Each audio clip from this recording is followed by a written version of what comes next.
আসসালামু আলাইকুম বন্ধুরা, একই চ্যানেলের মধ্যে শর্ট ভিডিও এমনকি লং ভিডিও একসাথে ছাড়লে চ্যানেলে কোনো প্রবলেম হবে কিনা, চ্যানেলে গ্রোথে সমস্যা হবে কিনা, চ্যানেলের প্রত্যেকটা ভিডিওর মধ্যে অ্যাভারেজ ভিউজ আমরা পাবো কিনা। অনেকে আমাকে কমেন্ট করেছে যে একই চ্যানেলের মধ্যে শর্ট ভিডিও এমনকি লং ভিডিও একসাথে ছাড়ার কারণে তার চ্যানেলটা শেষ হয়ে গেছে। সে আগে একটা অ্যাভারেজ ভিউজ পেত, কিন্তু দুই প্যাটার্নে ভিডিও ছাড়ার কারণে তার চ্যানেলটা এখন গ্রো করছে না। এই ধরনের প্রবলেমে আপনারা যারা ফেস করছেন, এটা সঠিক সমাধান কিন্তু আজকের এই ভিডিওতে পাবেন। আশা করছি সম্পূর্ণ ভিডিওটি না টেনে কন্টিনিউ করবেন। বন্ধুরা, আপনাদের সাথে রয়েছে তালিম খান, চ্যানেলটি সাবস্ক্রাইব করে দিন।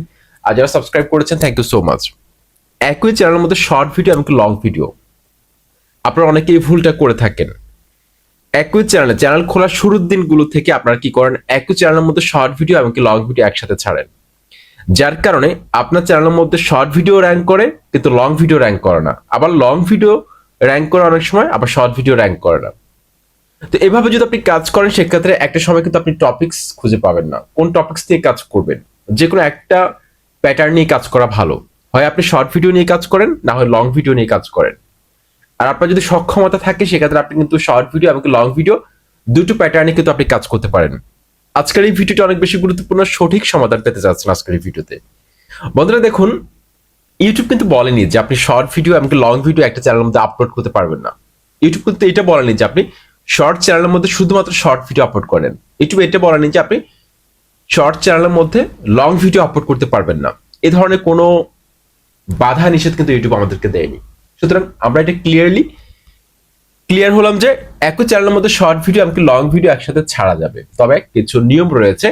কারণ আপনি যদি একই চ্যানেলের মধ্যে চ্যানেলের শুরুর দিনগুলো থেকে যদি আপনি শর্ট ভিডিও এবং লং ভিডিও একসাথে ছাড়েন, সেক্ষেত্রে কিন্তু আপনার চ্যানেলে যদি শর্ট ভিডিও র্যাঙ্ক করে, সেক্ষেত্রে আপনার লং ভিডিও ভাইরাল নাম হতে পারে। সেজন্য আপনাদের কাছে আমার বিনীত অনুরোধ হচ্ছে, আপনি যদি দুটো প্যাটার্ন নিয়ে কাজ করতে চান, অর্থাৎ শর্ট ভিডিও নিয়ে কাজ করবেন, লং ভিডিও নিয়েও কাজ করবেন, সেক্ষেত্রে আপনি চ্যানেল খোলার শুরুর দিনগুলো থেকে আপনি ডিসিশন নেবেন যে আপনি প্রথমে কি শর্টস নিয়ে শুরু করবেন চ্যানেলে, নাকি লং নিয়ে শুরু করবেন।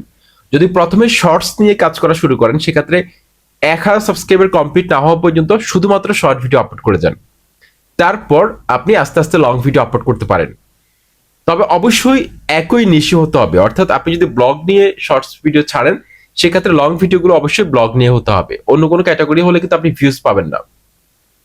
এক্ষেত্রে কিন্তু আপনি ইউটিউব থেকে ভালো একটা ইমপ্রেশন পাবেন যদি আপনার নিশটা সেম নিশ হয়। আর লং এর ক্ষেত্রেও কিন্তু সেম। যদি চ্যানেলের শুরুর দিনগুলো থেকে যদি আপনি লং নিয়ে কাজ করবেন, ডিসিশন নিয়ে থাকেন, সেক্ষেত্রে আপনি অবশ্যই 1000 সাবস্ক্রাইবার কমপ্লিট হওয়ার পর, কারণ 1000 সাবস্ক্রাইবার যখন একটা চ্যানেলে পূরণ হয়, 4000 ঘন্টা ওয়াচ টাইম কমপ্লিট হয়, তখন কিন্তু একটা চ্যানেলের গ্রোথ কিন্তু অনেক ভালো থাকে। সেক্ষেত্রে কিন্তু আপনি যখন অন্য প্যাটার্নে চুজ করবেন বা সুইচ করবেন, সেক্ষেত্রে কিন্তু সমস্যা হওয়ার কথা না। ওকে, তো আশা করছি আপনাদেরকে আমি সঠিক একটা পরামর্শ দিতে পেরেছি। আপনাদের মধ্যে কিন্তু অনেক হতাশা ছিল এটা নিয়ে যে আসলে আমরা কোনটা নিয়ে কাজ করব। অবশ্যই আপনারা এটা ট্রাই করবেন। আসসালামু আলাইকুম।